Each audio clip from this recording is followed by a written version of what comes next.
Je te salue dans le nom précieux de Jésus. Je suis ravie de te retrouver encore ce soir pour le développement ou encore pour t'exhorter sur des sujets qui touchent plus d'une personne. Tu es là et tu es quelqu'un de combattu physiquement. Tu as besoin de ce message. Tu es quelqu'un de combattu verbalement. Tu as besoin de ce message. Tu es quelqu'un qui, bien aimé, malgré que tu essayes d'avoir des bons rapports avec les autres, mais tu as l'impression que le monde se soulève contre toi. Tu as besoin de ce que je vais dire tout à l'heure. Tu traites les autres avec respect, tu traites les autres avec amour, tu traites les autres avec beaucoup d'estime. Mais en retour, ces personnes te traitent avec mépris, te traitent avec beaucoup de haine. Ce message est pour toi. Il se passe que dans ta vie, tu fais du bien aux gens qui ne te rendent que du mal. Il se passe que dans ta vie, tu t'attaches aux personnes qui te blessent. Et ces personnes, lorsqu'elles te blessent, elles laissent une certaine douleur en toi. Et cette douleur, jusqu'aujourd'hui, tu n'arrives pas à la digérer. Au point où tu as décidé de ne plus faire du bien aux gens. Au point où tu as décidé de ne plus côtoyer les gens et être capable d'apporter quelque chose dans leur vie. Mais le Seigneur te dit ce matin, ne change pas d'attitude. Continue d'aimer. Parce que l'amour fera que tu ne regardes pas toutes les douleurs que l'on t'a infligées. L'amour fera que tu ne regardes pas à tout ce que l'on t'a, bien aimé, fait par le passé. J'ai envie de te dire, la Bible est résumée juste en 2 commandements. Tu aimeras le Seigneur ton Dieu de toute ton âme, de toute ta pensée, de toute ta force. Et tu aimeras ton prochain comme toi-même. Le diable est un menteur dans la mesure où il veut te faire croire que tu es la mauvaise personne. Tu n'es pas quelqu'un de mauvais, tu n'es pas une mauvaise personne. Tu es une personne sur qui les gens voient qu'il y a des fruits. On ne peut pas jeter des pierres sur un arbre qui ne porte pas des fruits. Si aujourd'hui tu as des problèmes avec des gens même que tu ne t'y attendais pas, laisse-moi te dire que le Seigneur Jésus-Christ t'attend quelque part. Le diable veut utiliser ces personnes qui sont proches à toi pour te mettre l'amertume et l'esprit de rejet dans ton cœur. Lorsque tu auras cet esprit, tu auras du mal à aider les gens. Lorsque tu auras cet esprit de rejet, tu auras du mal, bien aimé, à t'approcher des personnes de peur qu'elles ne te blessent. Mais le Seigneur te dit ce soir, malgré qu'ils ont touché à ta notoriété, à ton nom, parce que la Bible dit à Abraham, Dieu dit à Abraham, dans le livre de Genèse 12, à partir du verset 1er, la Bible dit que Dieu va demander à Abraham de partir de sa patrie pour une autre. Lorsqu'il demande à Abraham de partir de sa patrie pour une autre, il devrait rendre son nom grand. Il fait la promesse à Abraham de rendre son nom grand. Mais aujourd'hui, tu te rends compte que ton nom est vilipendé. Ton nom bien-aimé est touché. Les gens passent des longueurs de journée à te vilipender, à dire du mal de toi. Même des gens avec qui tu n'as pas de problème se liguent contre toi, se retournent contre toi. Ce soir, le Seigneur te dit, quand bien même les gens se ligueront contre toi, il sera là pour toi. Quand bien même les gens se lèveront contre toi, il sera là pour toi.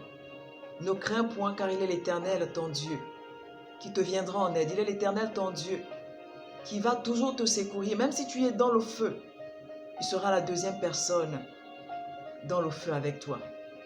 Même si tu es dans la gueule du lion, il sera là pour empêcher que le lion ne te dévore. Même dans la vallée de l'ombre de la mort, ne crains aucun mal, car il est avec toi. Refuse tout esprit de rejet, refuse tout esprit d'amertume, tout esprit de manque d'amour à cause des situations vécues autour de toi. Si tu es attaqué, c'est que tu as une grande destinée. Si tu es attaqué, c'est que Dieu te réserve quelque chose. Mais le diable, pour te détourner de ta destinée, il va mettre des gens sur ton chemin qui vont tenter de t'emmener loin de ta destinée. Donc, sois concentré sur Jésus. Sois concentré sur ce que Dieu veut que tu fasses. Et même dans l'église, tu peux être persécuté. Et lorsque tu es persécuté, bien-aimé, tu as les problèmes avec tout le monde, sans que tu ne sois à l'origine de ces problèmes. Dieu te dit ce soir, sois concentré sur le but qui est Jésus. Sois concentré sur ta conversion. Sois concentré sur ton salut.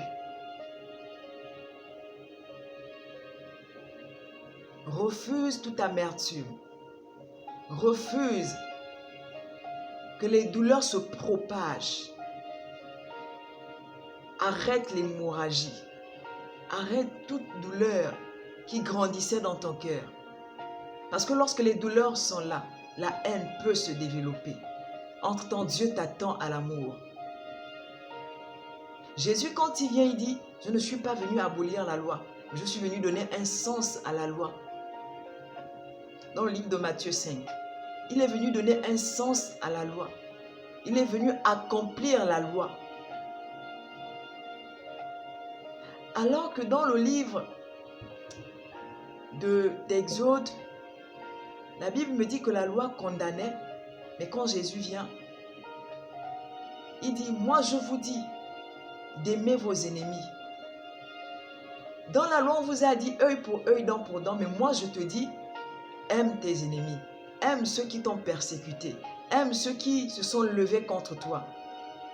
Et laisse le Seigneur gérer ses affaires. Laisse le Seigneur gérer ces situations que tu as traversées.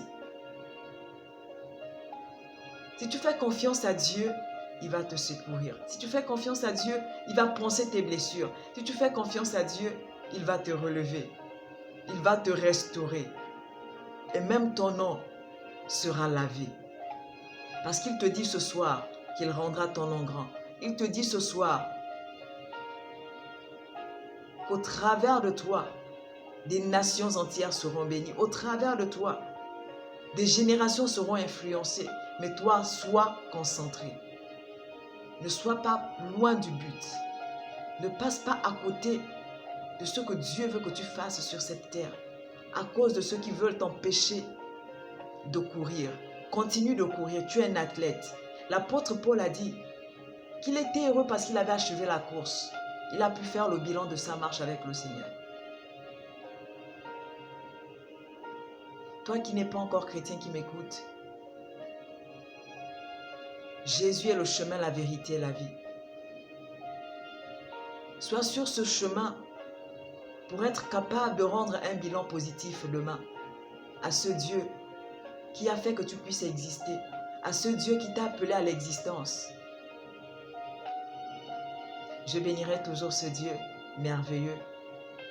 Que l'amour de notre Seigneur Jésus soit ton partage. La gloire soit rendue à lui parce qu'il est merveilleux. Alors, je t'en prie, ne garde pas ce message d'encouragement. Ne garde pas cette exhortation pour toi. Envoie ce message à quelqu'un qui traverse des troubles, qui traverse des complications dans sa vie, malgré qu'elle essaye d'aider les gens, malgré qu'elle essaye de donner la meilleure version d'elle-même. Les gens ne sont pas satisfaits d'elle. S'il te plaît, dis à cette personne que Jésus veut la restaurer, veut restaurer son nom, veut restaurer sa notoriété. Jésus est capable de cela. Si tu n'as pas encore donné ta vie au Seigneur, c'est le moment. Parce que le temps ne nous attendra pas. Le temps passe vite. Donne ta vie à Jésus. Jésus, c'est le meilleur chemin. Donne ta vie à Jésus. À tout moment, le temps peut s'arrêter. Pour toi, pour moi. S'il revient maintenant pour toi, bien s'il enlève en toi le souffle de vie, que diras-tu? Je n'ai pas eu le temps de le servir. Il t'aime tellement. Donne-lui ta vie. Alors si tu n'es pas encore abonné à cette chaîne, je t'exhorte à t'abonner pour ne manquer aucune notification, pour ne manquer aucune exhortation. Que Dieu te bénisse. Que la gloire de notre Seigneur Jésus-Christ soit ton partage et que l'amour de Dieu puisse t'envahir au nom puissant de Jésus. Gloire à mon Seigneur. Merci mon roi. Que Dieu te bénisse. Amen.